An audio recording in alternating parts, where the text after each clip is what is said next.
Some of you might be getting deja vu with this video, and for the most OG of you, you'd be right. Borderlands 2 was the first video I ever made on the channel, and that video is quite dog water. In honor of the masterpiece of a film that is the Borderlands movie, I thought it would be fun to remaster my very first video. Definitely check it out and cringe down memory lane and enjoy just how far we've come. Many of the original wins will still be present here along with brand new ones, so stick around and enjoy as we dive into what was arguably my favorite game growing up. There was no reason for Borderlands 2's score to go as hard as it does, but if you really take the time to listen to it, it's truly one of the best. To the warriors who opened it, the vault was just a container of tentacles and disappointment. Gearbox 100% being aware of our disappointment with the end of the first game. The Hyperion ship is comically in the shape of an H, but I'd venture to say that it was more for handsome Jack than the company. Is what I would say if the pre-sequel didn't exist, but it does. But I call them Vault Hunters. Our story begins with them. I love that Marcus, of all people, is the one that grounds each of our games. Having him start off with us, ironically, that Russian voice feels like coming home. And with a man named Handsome Jack. Did Gearbox really put in their own vine booms just for Jack? I mean, I respect it. He deserves every bit of praise he's got. Love how we start off exactly how we did with Borderlands 1. There's always a skag, there's always a bandit, and always a desert. But quickly we have a Hyperion train giving a very unwelcome hello, foreshadowing the inevitable tide that is Handsome Jack. Bandits are the least of our worries now. Gearbox never fails to introduce our new heroes in a badass way. The song choice identifies Pandora and its inhabitants perfectly. We may save Pandora from Jack, but we really aren't much better, working alongside bandits and the slabs, Brick being Brick, Lilith's a junkie now. I feel like the Revenge of the Sith crawl actually makes more sense here. There are heroes on both sides. Which is at the core of this game's theme, if you even want to say it has one. That being heroism. Jack cannot help but need the validation of being one. Which, after playing the pre-sequel, I almost can't blame him for the way he turned out. Almost. I love the Polar Express. You know, that one horrifying scene with the dolls in the train car? She gave child me nightmares. It's cute that y'all think you're the heroes of this little adventure, but you're not. He's not wrong and sums up Jack's character perfectly. The first game was severely lacking in biome diversity. Gearbox knew this and started us off in the complete opposite of a desert. Hey, diegetic HUD. Your ability to walk short distances without dying will be Handsome Jack's downfall. Well, he's not wrong. Bandits, vault hunters, claptrap units. If I sound pleased about this, it's only because my programmers made this my default tone of voice. I'm actually quite depressed. Some people hate Claptrap in Borderlands humor at large, but you can't lie and say they don't absolutely hit it out of the park at times. It's really interesting that Angel is a full-on FMV. If it wasn't for Lilith getting the same treatment later, I'd say it's a neat juxtaposition from her being an AI, or at least lying about being an AI to throw us off her being a siren. But instead, elevates the sirens as they're using their powers to talk directly to us and not through the echo. You'll need that funny little robot's help to reach Sanctuary. Almost verbatim of what she told the first group of Vault Hunters. It's almost like Jack has her following a script to get us to trust her. So if you could just do me a favor and off yourself, that'd be great. Thanks, Pumpkin. Gearbox knew they had gold with Jack and didn't hesitate a lick to start having him talk to us. He's ever present throughout the game. Though we never physically see him, we're constantly reminded of his threat. I love how Knucklejacker wasted no time making Claptrap's eye into a necklace. Executing phase shift. Now that should have clued in everyone that girl was a siren. Phase shift? Wasn't even trying to hide it. Perks of being an artificial intelligence. I'm networked into almost everything on this planet. Whatever they did to make the voices sound like this over the Ecto device is money. I love how crisp all their dialogue is, even by today's standards. This game has truly aged like fine wine. Come on, work, curse you. Fecal matter. Looks like Hammerlock went to the Angel School of Cursing. Hey, how did Freckles suck? How's your day been, buddy? Damon Clark is an absolute treasure in this game. You can tell how much fun he's having in the role. Allegedly, that was improv by Clark as he was eating pretzels in the booth on that day. Get you first. My day? Been pretty good. Just bought a pony made of diamonds. Yeah, because I'm rich. So, you know, that's cool. Goodbye. He's loving every second of this. The constant need for validation and attention, wanting his forever vengeance over the Vault Hunters to be enacted. When you really dig into Jack, dude needs some hardcore therapy. And the pony? Not sure how it works, but it exists, and I'm here for it. So, I might have tried to stage a mutiny on Captain Flint's ship before the flash freeze, Love the quick bit of world building interspersed with Claptrap's traumatic backstory of being a pirate, explaining why we suddenly have snow on Pandora. Let's turn up the heat! I love how in response to the flash freeze, this bandit clan made fire their identity. Damn it. Oh, sorry. Darn it. The first hint to Angel being more than just an AI. So, unburdened with things like intelligence, culture, morality, honor, ambition, good luck, dignity. I almost forgot to mention dignity. Jack never fails to make me laugh, even when he's insulting me. I used to be a vault hunter, until I pulled the Crimson Raiders. Didn't know Roland was a Skyrim guard. Listen to what he says. He can help us defeat Jack. I really love Angel's betrayal, as everything she says beforehand still is true. Search the area marked by the big-ass green circle on your minimap. No subtlety and almost feels fourth wall breaking, but the big-ass circle never fails to get an exhale out of my nose out of me. Get there. Welcome to the Crimson Raiders. Damn, being attacked. I'll see you. Roland is peeing during this conversation. How do I know? I was taking a leak.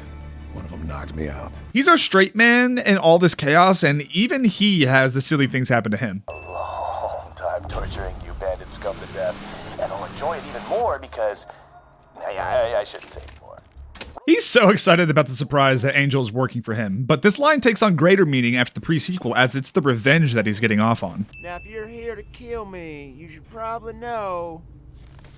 You'll never take me alive, you robotic son of a bitch! Never change, Scooter. Always a highlight. Nice to finally meet him in the flesh. Right now, you're the only thing standing between this city, hell, the whole planet, and Handsome Jack's army. Might just be me, but I love Marcus Lloyd's silky smooth voice. Step off, Vault Hunter. This is between the Bloodshots and the Firehawk. The bandits got some fleshing out too. They aren't just a homogenized group of killers. We've got different clans with different identities. My secret involves your pathetic resistance dying, and me laughing. A lot. Something about that "a lot" delivery. He's got this showmanship front, but there is nothing truly entertaining about this to him. This is nothing but cold-blooded revenge for Jack. That vulnerable human side of him, contrasting the psychotic, is one of the reasons we love him so much.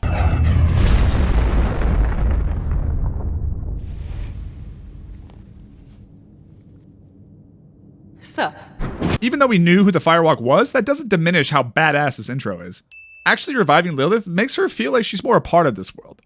Made him cocky, too. They never came after me this hard. Roland even inspires his enemies. What a great dude! Now the real fun begins. You could say, this is where the fun begins. Now, let's talk about rescuing my boyfriend. Whoa, that's a bombshell. Even more so that they're exes. Don't get many visitors around here, especially not one so cute. Never change, Ellie.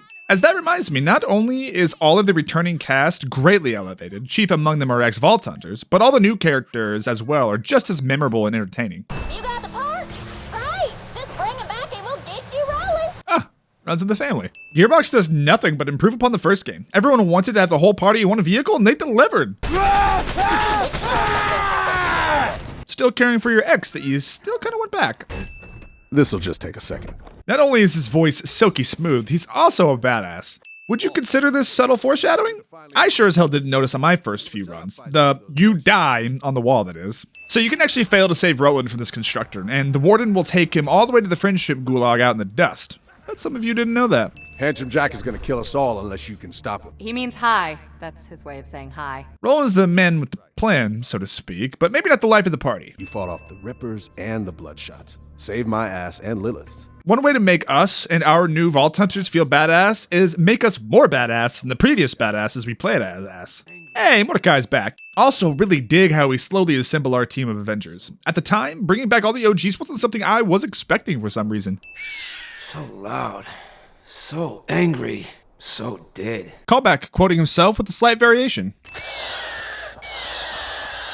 Bloodwing having her own echo device. If my intel's good, and it usually is, the Vault key itself might be on board. A little hint that it unusually isn't going to be this time. And the stalker thought 'twas all in fun. Ashley Birch kills it as Tiny Tina. Do you think she'll go on to play Aloy in Horizon Zero Dawn? Talk about range. Put my damsels near the choo-choo track and set 'em up. Good plan, great plan. I do not say that enough. Burn all the babies! Earn all the what? Roland is wrong, Vault Hunter. You can defeat Wilhelm, I promise you. It'd be really neat to fight a fully powered Wilhelm. Jack had actually depowered him so we can get the hacked core, but in the moment, it really solidifies our position as the strongest Vault Hunter. I guess we have Hyperius later, so that's something. Bravo! Champagne, cheers, high five, so collab. You got the damn power core, didn't ya? You been warned. The kid gloves are coming off. Bravo! Slow collab, Damian Clark. This reads perfectly both ways. First time, he's upset and being sarcastically angry, and the second, he might just be a bad actor. But what is true both times is that the gloves do truly come off. I think it's finally time to tell you that little secret. Angel's working for me. Lowering Sanctuary's shields, Jack. Wow, what a twist. This was perfectly built up in such a great manner and executed perfectly. Add on the wonderful performance of Brittany Johnson. We can hear that she isn't thrilled about having to do this, making it even more heartbreaking. City, what did your jumps possibly have that makes you think you've got a chance against me? A siren. Sup? Goosebumps. Every time. First time Jack is at a loss for words. Never occurred to you that she was working for me, did it? I did the same thing to the last 4 Vault Hunters. Normally, retroactive insertions of characters cheapens the narrative of both stories, but here I think it's perfect. It actually elevates the story of the first. I seriously doubt they had all this planned out. Having Jack have stake in the first game recontextualizes everything in such a way that it makes playing through the first one even more enjoyable. Alright, fine. I guess we could talk about the gameplay for a second. Seriously, can't believe I didn't mention a thing about it till the very end. The skills found here, along with the mid and capstones, makes for a much more engaging leveling process that feels more, engaging. What the fuck am I writing? Anyway, getting a skill to 5 and finding that perfect class mod is the addicting grind that kept me coming back playthrough after playthrough. I've got over 300 hours in Borderlands 2. I know. Those are rookie numbers compared to some of y'all out there, but I'm still proud of it. He could make a fortune off the iridium held within the vault, but he was too much of a coward to open it himself. Remember that indictment on Jack's character. I love this jump and I do it every single playthrough. If you don't, you're a fucking coward. And I'm awesome. Hey, killer. I phased the city. No big deal. Stay humble, Lilith. Thanks to Hyperion's mining operations, the people of Overlook suffer from the skull shivers. They won't disturb us. You know? I didn't hear enough regret in her voice on that line. Like she's actually thankful that they won't get in the way. I guess Jack did rub off on her a bit. You see, this is what I don't get about you bad guys. You know the hero's gonna win, but you just don't die quickly. Pot, kettle, black brother bear. So I scoop out his stupid little eyeballs with it, and his kids are all, oh, if you had to be there. The moral is, you're a total bitch. That gets me every time. Once again, Jack showing why he's actually the main character of this game. Seriously, imagine a world where this game was his Infinity War and Borderlands 3 was the final showdown against him. I mean, why do you think they kept bringing his ass back to life in future games? It was like killing Jigsaw in Saw 3. Angel, that's enough. You can stop pretending to help the bad guys now. I like that throughout all this he's clued in that Angel's been helping us still. Probably part of him wondering if he could get her to fool us again. God damn it, Angel, what are you doing? Those are the bad guys! Listening to Jack slowly realize Angel's not helping him anymore is so satisfying. They're launching the fast travel station now. Nothing gets results like a death threat. Did she learn that from Jack? Like, father, like, daughter? Hey, remember that time she told us the vault was full of loot? I forgot that's actually all the first game was about. Borderlands 2 had so many improvements over the first. It's seriously incredible just how much of a leap this story was over it. To go from a game that was remembered for pioneering a genre, which is still huge, but that was it, to one that perfected it and brought in one of the greatest villains of all time is nothing short of incredible. I don't blame Gearbox for feeling untouchable after this game. The vault was full of loot? It's with me. I'm charging the vault key. Well, that's a pretty damn good argument. The key naturally charges itself once every 200 years. Jack is patient, but he's not that patient. That little anecdote about Jack's patience makes me even scarier realizing how competent he really is. This map of the world is pretty neat. We traveled to every one of these locations and love the attention to detail and how it's all connected. The little detail of Angel now speaking through the echo as she's talking to everyone and not just astral projecting into our cerebellum. No matter what happens, do not allow Lilith into my chambers. Ominous. But something tells me that Lilith will enter her chambers. I miss being a kid, y'all. Not understanding Chekhov's guns and reading multiple books on story structure. Is this the curse of getting older? Nothing surprises you anymore? Sorry. Angel detailing the best position of the game. Whee! If we're taking that down, I'm coming. trap or not. Huh. We can see where Lilith's head really is. This isn't about the vault key for her, just straight up revenge on the one who betrayed her. And who does that remind you of? If anyone's gonna shut her down, it has to be you, soldier. Soldier, killer, slab. I love all the nicknames everyone has for us. Perfect way to save time not recording a different take for each Vault Hunter. I'm an even better shot when I'm drunk. I mean, give me 2 drinks and I'm cracked at Overwatch. Give me 7 and maybe we're not cooking as hard. I'll also say, I like that we actually fight alongside our Vault Hunters instead of just being their errand boys. Not often, but the couple of times Borderlands 2 has us do an objective that's not just kill everything in the area is a welcome change of pace. The blood, the feathers, the lighting, everything here just fills us with an intense sense of dread. Slag has lots of applications. The build-up to the Bloodwing reveal is a masterclass in ratcheting tension and dread. We know something has been done to her and are terrified of what the results might be. This is one of them moments! Borderlands 2 is full of just iconic missions to me. Fighting Bloodwing is as epic as it is heartbreaking. As a Mordecai main from the first game, I felt especially connected to her. This won't hurt, I promise! That was a soundbite from Borderlands 1 snipers. Love that attention to detail. Explosive! No! This, alongside the Angel twists, are the 2 turning points in this game that really set it apart from the first. Where that one was lacking real stakes and emotional investment, here we are assaulted time after time with Jack. Him killing Bloodwing is personal for the Vault Hunters and for the player. I had a violin somewhere. I was gonna play it all sarcastically. God damn it, it was gonna be awesome. From killing a beloved character to kind of making us laugh. I don't know how Gearbox pulled it off, but they did. Mordecai just mowing down these badass loaders reminds me that our OGs are no slouch. We may have main character syndrome, but when a friend dies, we get our revenge.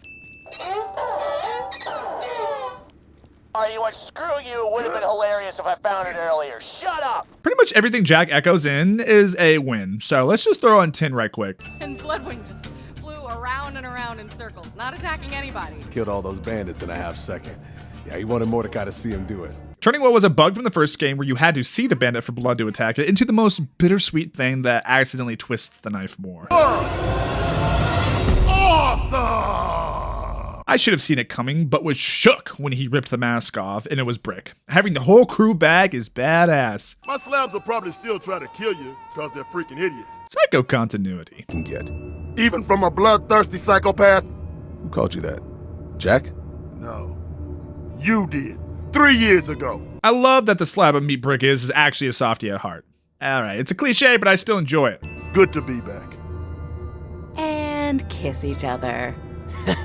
Seriously? Seeing them all together and being completely fleshed out is actually quite impressive. All of them are practically new characters if you think about it. The only lines they had from the first game were just random screams in battle. But, like, it took no effort at all, it seems, for these 4 to have the history and characterization like they had a whole game of a development, and it just works. You might notice that the reflection of opportunity is the same everywhere you look, so times management skills? Say goodbye to your friend, Angel. Say it. See you soon. Ah, keeping the faith. If you live, I'm tearing those clothes right off your body. Go on. I love you, Brick. Yeah, why ain't I going? I gotta pay Hyperion back for Bloodwing. And you will, but for now, I need you protecting Sanctuary in case this is just another trap. Or more likely, you just went through some very traumatic shit and an unstable soldier isn't an effective one. Roland, being the class he is, would know this. I will defend you to the death, minion! Oh God, no, I won't! Character continuity. Oh, you made it past the security wall, huh? That's, real cute. Of course, the bunker's still gonna obliterate you, but nonetheless, cute. Hearing Jack's confidence degrade in real time is a treat to listen to. Listening to an aristocratic psycho go insane because of us wasn't something I expected to be the best part of this game. And we beat her for hours. We ripped it out of her broken fingers. But we let her live, because that's what heroes do. The way he almost sounds like he's getting off when he says ours, to then bring up the hero line. Something was severely shattered in him when Lilith punched the vault symbol into him. Not only that, but absolute power corrupts absolutely. Sure, he didn't have it in his hand yet, but it was within his grasp by seeing into the future.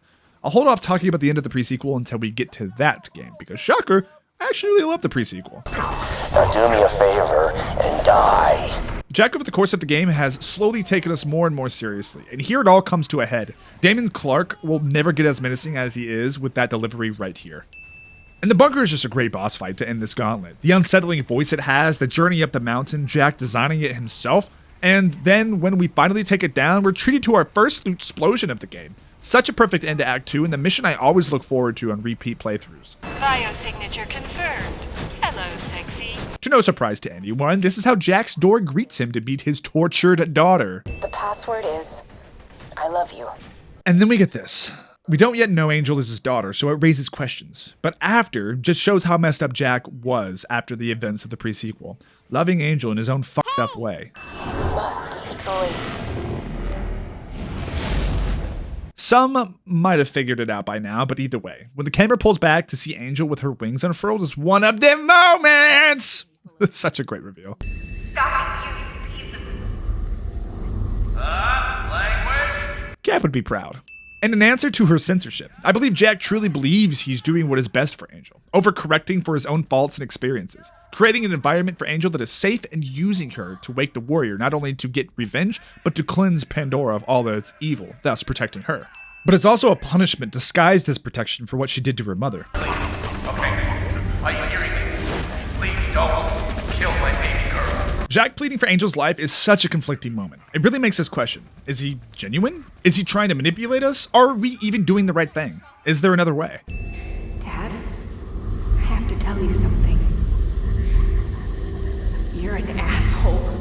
Finally being free of Jack, she finally curses directly to him, using the most lukewarm curse word she could think of, which, when you think about it, cuts deeper. She could have said, face, bitch, cunt, dick, but just went with basic ass. You know Jack would have been rather called anything greater than just asshole. It's almost dismissive of him, and I love it. Okay, to tennis. I'm going after Jack. Son. My f***ing god, what an entrance. Murdering Roland, stealing Lilith's line to do so, and then tap dancing on her with that choker. All while we could just watch in horror. Angel had constantly said that Jack's a coward and would never face us. Yet the moment he loses his daughter, he bamps into a possible 6v1 and just dominates the scene. You bastard! I'm gonna... Language. And immediately starts treating Lilith exactly how he treated Angel. Jack's first appearance in the flesh had to be a good one, and it was definitely one of them moments! He had so much build up to this point, and for it to be anything less than this would have been disappointing. I think this one scene is why I love where Angel's feared to tread. Angel knew she never wanted to go this far with Jack because she knew the consequences, and now we're paying for them as well. 10 out of 10 mission title, 10 out of 10 mission, 10 out of 10 game. Something neat about this whole mission is that there isn't a single joke throughout. Gearbox plays all of this straight, and the mission is all the better for it. Had there been some jokes or some bathos thrown in there, it would have ruined the tone. But yet they show restraint in a game that normally always goes for the joke. Restraint that wasn't always measured in future titles. This is our first relief of all that horror, a familiar face and the narrator of our story. The Iridium Blight is our final new location of the game. We're seeing on display exactly how much of a poison Jack is on a Pandora, all the way to setting up shop and ruining what our first ever home was in this series, Firestone. Brick, you got a plan to get to the stockade? Blow stuff up, that's my plan. Vault Hunter, get the Sawtooth Cauldron. Brick is so straight to the point, I love it. Playing through this section of the game is hell, and it reminds me of Tales from the Borderlands. We never had a metric of how powerful Vault Hunters are, and after seeing just how outmatched a regular person is, yeah, we're superheroes. I'll talk more about that in the Tales video when we get there. Should I do that one? Everyone seemed to love it, I sure did. And you are gonna find out what it's like to eat your own throat! Sounds like you can take the elevator now. Might be my favorite joke of the entire game. Hey, buddy, it's me, Roland. Let's kill Handsome Jack and then we'll all go out for milkshakes. No, I'm just playing. He's still really dead. So wrong, Jack, but so funny. Who saw this coming? Bringing it back to where it all started. There's something poetic about returning to our starting village right before ending things with Jack. I stole the drop barge. Hyperion was no match for my secret punch you in the face until you die fighting style. I just love dry humor, okay? You feel that? That electricity in the air when you're just aching to murder someone. Haven't felt that in such a long time. Jack has no filter anymore. A man with nothing to lose truly is the most terrifying. I love when games do this with their objective titles. Super simple, but holds so much weight. Activating additional door defenses. Turrets deployed. This Censorship of Claptrap is so out of left field and hilarious. I'm guessing Claptrap is censored in his programming, being a Hyperion bot and all that, and we all know how Jack feels about cursing. I love how Claptrap gets to have an arc of finally being useful, getting to do what he was designed for, and then immediately gets getting shafted. So they really wanted to pull a Star Wars sequel trilogy before it happened and kill all the old G's, didn't they? Wow, look at that design. It's both gorgeous and haunting all at once. It's almost like the Iridians are crying for what's about to happen. Now we're greeted to Jack's very own title card. Not earlier, as like I mentioned, they wanted to play that moment very straight, but also he wasn't a boss yet. And notice it doesn't say handsome or anything else. The man speaks for himself, but the moniker is missing as that's one he gave himself through his own insecurities, and it almost further undresses him for the pathetic child he is. Jack is an easy fight. He's no Vault Toucher like us, and the man who did the heavy lifting in the pre-sequel was his doppelganger. He's not the final boss, and he goes down easy. I respect that commitment to his character.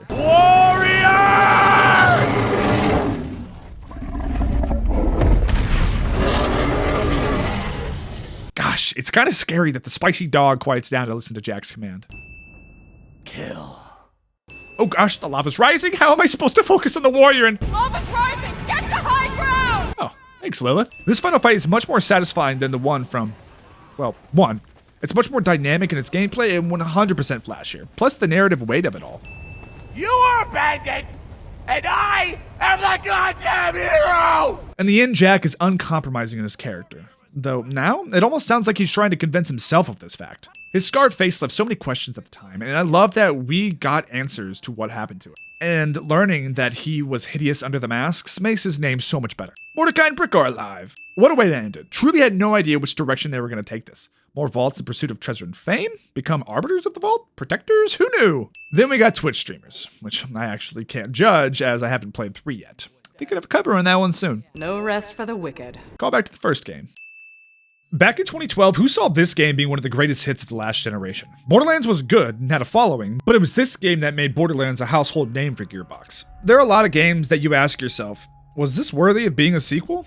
Not here. Gearbox improved upon their first game in every aspect. The first thing I'm sure we all noticed was the graphical overhaul. The devs stuck to the art style of the first, but made it so gorgeous in the process. I mean, just look at some of these vistas. With the cherry on top of them varying the locations, even in 2022, this game still holds up. Some levy complaints that the pre-sequel in Borderlands 3 didn't evolve enough from this, but I'm okay with that. I love the look of this game, and Borderlands 3 just tidied up this beautiful art style. And of course, I'd be remiss not to mention the guns. It's kind of Borderlands MO. Again, taking things from the first game and building off them. The different gun manufacturers was a brilliant idea. You pick up a gun and you know exactly who made it. Tord Explosions, Malawan Elements, Jacobs, yeehaw, Bobby!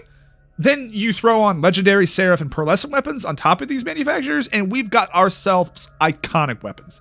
Everyone knows the Bee, the Conference Call, Hellfire, Interfacer. Oh, and let's not forget the unique weapons, the Grog Nozzle, Elephant Gun, Good and Bad Touch, the Bane. All of these flavor text guns are the pinnacle of weaponry in the game, and it's brilliant. Some even say the guns are the main characters, and I feel inclined to agree. Borderlands 2 took the idea of guns as a tool to, dare I say, an art form. That may be pushing it, but I just need to be clear how amazing the guns are in this game. Even beyond the guns, finding that perfect class mod or grinding out that shield that opens up a completely new gameplay option is where it's really at. The endgame of Borderlands 2 is one of the best in the series, if not the best. So many DLCs and raid bosses to encounter. Going up to level 80. There's really no being done with this game, and this is all made possible by one thing. The gameplay. I'll touch on it real quick, but it's addicting. The loop is simple, but so satisfying. Some people use that as a dig against the game, but I think that's its greatest strength. The act of running around, headshotting bandits, and seeing that level up screen just feels right. Add on the boss farming for legendaries, and you can see how easy it is to drop hours into this game. My favorite thing about this game is the comfort of it all. I've gotten every character to level 50 and a couple beyond that, back when I was doing nothing but playing this. I had a route to complete every side quest the most optimal way. I was practically speedrunning playthroughs, but just running around, mobbing, listening to a video on the side or something, and getting better gear, it's a common gameplay loop that no other game has been able to hook me, like with Borderlands 2. I know it's just Diablo with guns when you really think about it, but if you really think about it, everything is just kicker. That's for my Magic fans out there. But I never enjoyed Diablo, but I fucking loved this. A beautiful art style, great guns, great gameplay. What am I forgetting? Oh, yeah, the actors. Every actor brings their A game. It is amazing what these people are able to bring to these characters. The fact that we feel for these characters so deeply, based on just their voice acting alone, is an achievement. Easily over half the dialogue is through the Echo device, and yet we still understand these characters so well. And understanding these characters, we've got to understand their humor. Which, you either like it or you don't. Borderlands 2 took a massive leap compared to the first game in this department. Borderlands 2 takes a much more direct approach, mainly with Jack, but the rest of the cast gets their moments. In 2, there are lines written with the intention to be laughed at, whereas Borderlands 1, the laughs were mostly just happenstance in the vein of what the fuck is happening. It was definitely much more effortless, as it didn't always feel like it was going for the laugh, which has a much different vibe from the slow death of what we get into and beyond that some people eventually started to call the so random humor, which I personally am not a fan of, but I can understand its appeal and that it's a core part of Borderlands' identity at this point. But to Borderlands 2 credit, it keeps a handle on the wheel compared to how cringe and out of date the humor can sometimes be in 3 and Wonderlands. We've got a good balance of straight men, not to be confused with a straight man, the goofballs, and the insane. Borderlands 2 knows when to go for the joke and when to let a moment hang. With Jack's killing of Roland, there's nary a joke until we realize we just robbed Marcus. The sincerity of these more serious moments is what makes this story my favorite of the series. Gearbox isn't embarrassed to let us just care. And because of that fact, Jack's entrance and killing of Roland still gives me goosebumps even after the 15th time. So I guess we've got to talk about Jack. I'll get this out of the way now. Damon Clark is a genius. His performance created one of the most iconic villains in all of gaming. He's the bad guy, but you can't help but not want him around. I don't want to go as far to say this game is on Jack's shoulders, but I wouldn't feel guilty to. If Jack was just some generic bad guy, I don't think this game's story would have worked. It works because of Jack. The way he constantly is echoing in on you, being ever present, you can't escape him. And anytime you look in the sky, you see Helios. I can't think of another villain that's as charismatically evil as him. We love to hate Jack, but we also love to love Jack. It's sad to see him go at the end, but inevitable. Who am I joking? We got 2 games with him at least as a lead. So, Handsome Jack, he's for you. Another thing is how Borderlands 2 recontextualizes the events of the first game. Borderlands was a simple story with a simple plot. They could have easily ignored most of the first game, but they took what happened and ran with it. Another thing they didn't have to do was bring so many characters back from the first game. They easily could have created a new cast and just made another adventure on Pandora, but they didn't. They gave so much character development to our OG4 that I can't help but be thankful for that. And the last thing I want to touch on is the idea of heroism. Who is the hero of this game? Jack will tell you it's him, Hammerlock will say it's us. And of course the game presents itself as us being the hero and Jack the bad guy. And the game doesn't pull any punches with this delineation. Jack murders, tortures, and enjoys it the whole time. But are we much different? We torture sometimes. See the end of Dragon Keep or Tiny Tina's mission with Flesh Stick. We run around indiscriminately murdering bandits and looting whatever we want because we can. And Brooke often laughs when reminiscing about killing people. When we get to Sanctuary, Angel says this: now the last refuge for thieves, murderers, and outcasts. Not exactly the kind of crowd you expect the heroes to be running with, aside from the outcasts. Yes, Jack's deeds are worse, and they are, but how much worse? Also, we side with the slabs, straight up bandits, so when he calls us that, he's right. Let's talk about his plan. Jack comes to Pandora to colonize it in his image, or so we thought. Later, we learned that he's hell-bent on revenge and wants to cleanse the planet to make it his own. Opportunity was built as his utopia. He's the savior. Wanted to wipe out the psycho bandit scum and create a better world for Pandora. He was going to use the warrior to do it.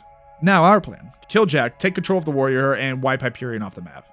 Okay, so Jack wants to rid Pandora of crazy lunatics and a couple sprinkled in good people. As utilitarian as it is, it's not that bad. The Vault Hunters want to wipe Hyperion off the map, so you can assume the big H in the sky has got to go.